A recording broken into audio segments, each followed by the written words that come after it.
Maraming salamat. Palakpakan natin ang ating mahal na mayor na parang pamilya na rin natin, Mayor Tommy Esto Perez. Maupo po kayo. Talagang dinayo ko at sinadya ko dumating ngayon, maski nangangatong mata dahil sa puyat. Galing pa po ako sa Batangas at marami rin pinaglilingkuran na nangangailangan doon. At maski na po ay off-session break, ang marami po ay nag-abroad na senador sa ibang mga global conference. Ang inyong lingkod po ay nakatutok sa Antique, sa Batangas at sa buong Pilipinas. Walang biyahe, ang biyahe ko sa kada barangay na nangangailangan. Dahil mula noong 1998 hanggang ngayon, ang aking slogan at ginagawa ay Loren sa bawat barangay. L-O, law and order, R, the rights of women, youth, and children, E is environment, employment, N is nationalism. I'm saying that because somehow it aligns with our celebration today, and that is the subject of my speech today. Babatiin ko ang aking kapatid na hindi ako pinahiya. He did not let me down when I made him run in 2022 and now running for re-election in 2025. He even exceeded my expectations. My brother embraced all my advocacies and pinuno pa niya yung mga hindi ko expertise gaya ng sports at bilang chairman ng Tourism Budget DOT for 2025 budget. Please give me your suggestions, recommendations for sports and wellness and health tourism in Antique in the 18 LGUs. Please let me know. And AA, I'm asking you to do that, including Philippine Sports Commission.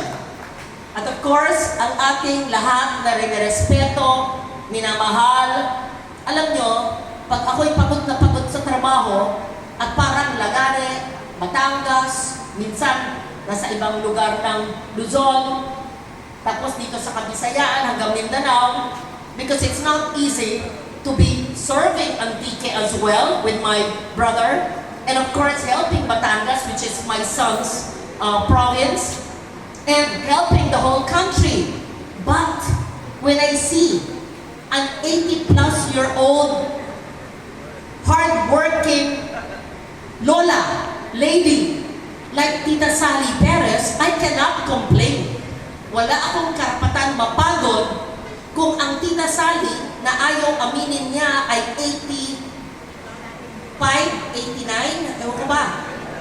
Oo, 80 dahil baka daw maligawan pa. Kaya ayaw ipaalam ang edad, but I have no reason to be tired because I see, first, she's not just lucid, but really very alert and knows everything and everyone. So whatever they say about her, respeto po. Huwag naman po. Mahalin, respetuhin, at magbigay-pugay sa pagmamahal at suporta ni Tita Sally, former Governor Sally Perez. Sa lahat ng ating mga mayors, hindi ko na po isa-isahin. Anyway, we will get together later. All our vice mayors, incumbent and candidates. At siyempre po, ang ating kaibigan, tinutulungan at rinerespeto, bibigay-pugay ako kay Bishop Leon Estrella. Babati po ang aming namang pamilya mula sa ating pong lolo ay miyembro po ng IFI. Opo. At the late Bishop Villamena was a good friend. Lumilihis na ako sa aking mensahe. Umakyat po kami ng bundok ng Sorsogon sa pag-rescue kay Major Roberto Bernal noong 1999. I was such a young senator in the middle of a humanitarian peace dialogue with the late Bishop Villamena.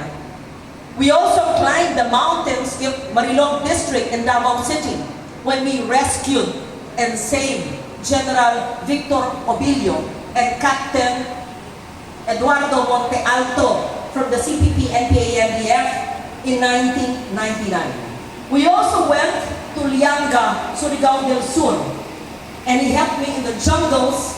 I was young, I had no security, not a gun, not a knife, nothing, except with peace in my heart, with Bishop Milamena in Lianga Sur.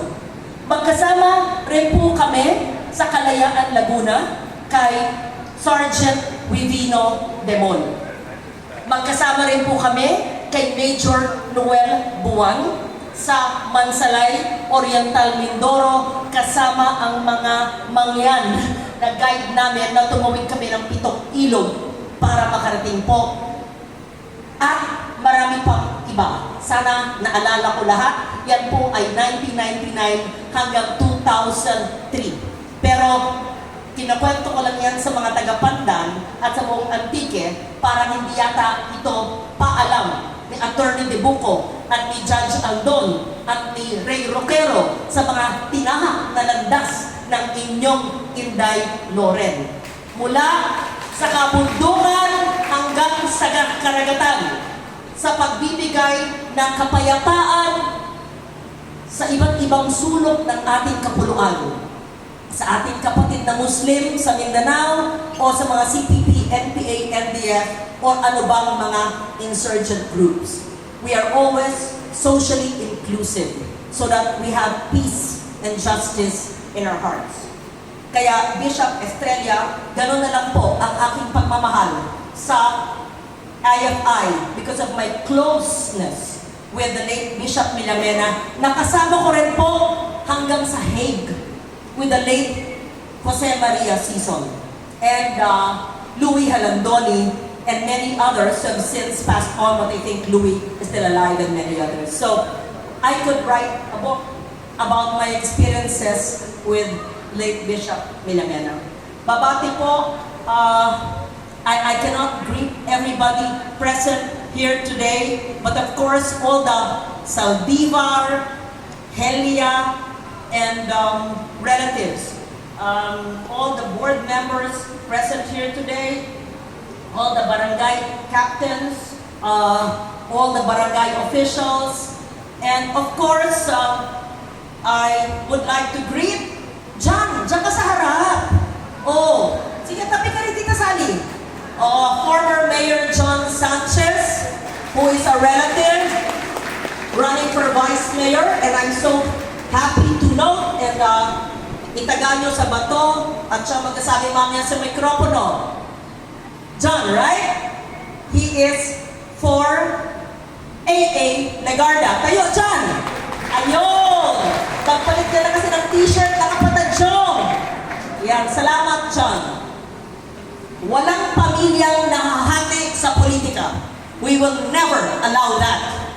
Because the brand of service from Zaldivar and Helia down to us is serbisyo, diretso, sa tao, at hindi kami naglalaban, nag-aaway. As my brother has said, you will not hear anything negative from our family. You will not hear any barbs, negative barbs. Because any minute taken away from service is a hungry child who is not served. So now I go to my message. Mayad na aga sa mga pinalangga ko kasi Manwa sa bayan ng Pandan. Ngayong araw, tayo ay nagtitipon upang dunudain ang ika-45 na anibersaryo ng kamatayan ni Justice Calixto o Zaldivar. Isang tapat at marangal na lingkod bayan. Sa kanyang panahon bilang hukom, naging isang matatag na tagapagtanggol ng hustisya. Iniwan niya sa atin ang isang pamana ng integridad, prinsipyo, at malasakit para sa bayan. Siguro itatak na natin yan dito sa Pandan at buong Antique.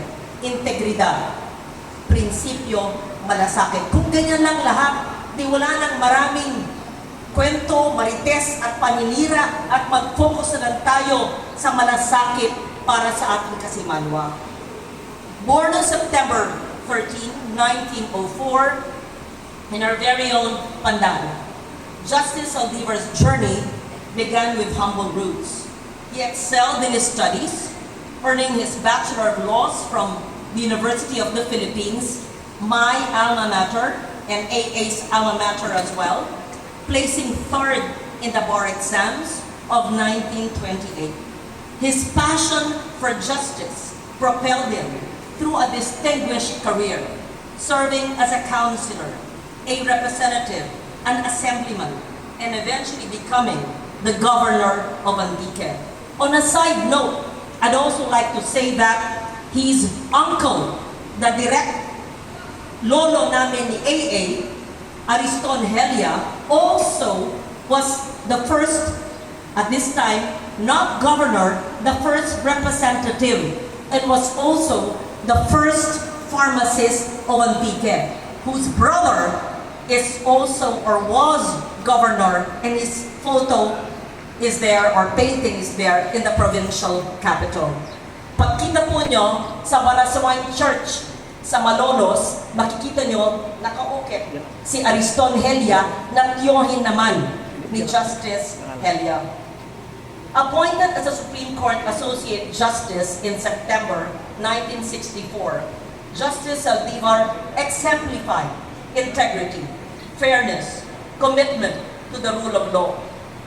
His tenure spanned a decade, during which he made significant contributions to our legal system, upheld the values we hold dear as Filipinos. Beyond his judicial responsibilities, Justice Zaldivar was also active in the community. He served as Deputy Chairman of the Civil Emergency Administration.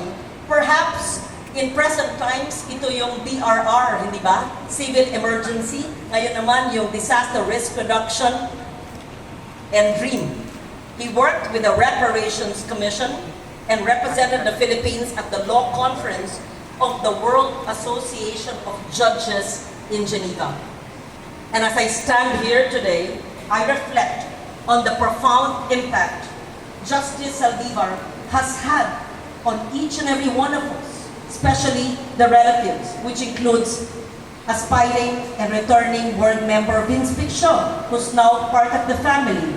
Yes, and all of us present here today. I'm sure naaral natin ang mga aral from Justice Zaldivar. Hindi siya natakot, manindigan para sa tama, nanatili siyang tapat sa kanyang sinumpaang tungkulin, ang itaguyod ang batas at ipaglaban ang karapatang pantao. He is not just a figure of admiration.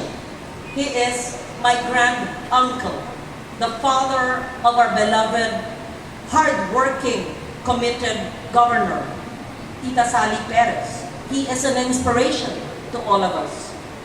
And their enduring commitment to public service echoes the values that he instilled in our family, in our community.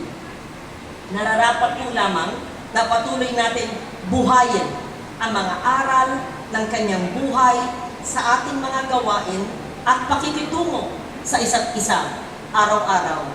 Isang paalala na ang hustisya ay para sa lahat. At ang paglilingkod sa bayan ay nangangailangan ng integridad.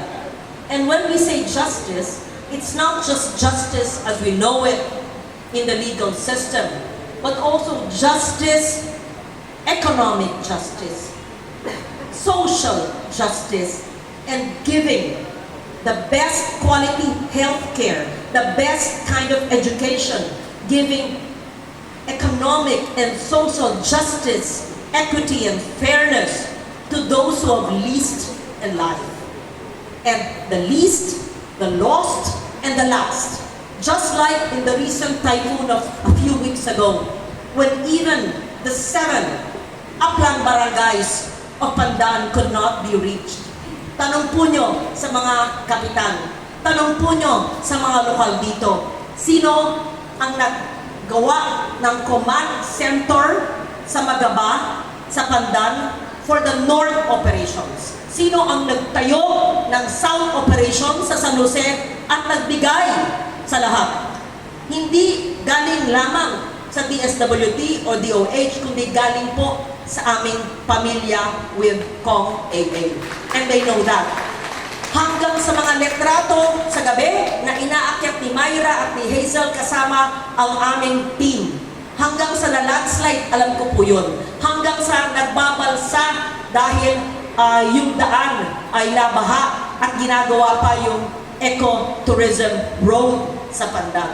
Alam po namin yun. At dahil minsan ay mabagal ang gobyerno at kulang ang resources, pinupuno po namin ang lahat ng pangangailangan kung mabagal at nahuhuli ang tulong ng pamahalaan. That is part of justice. It is really an injustice and for the lack of resources, and we will not allow that.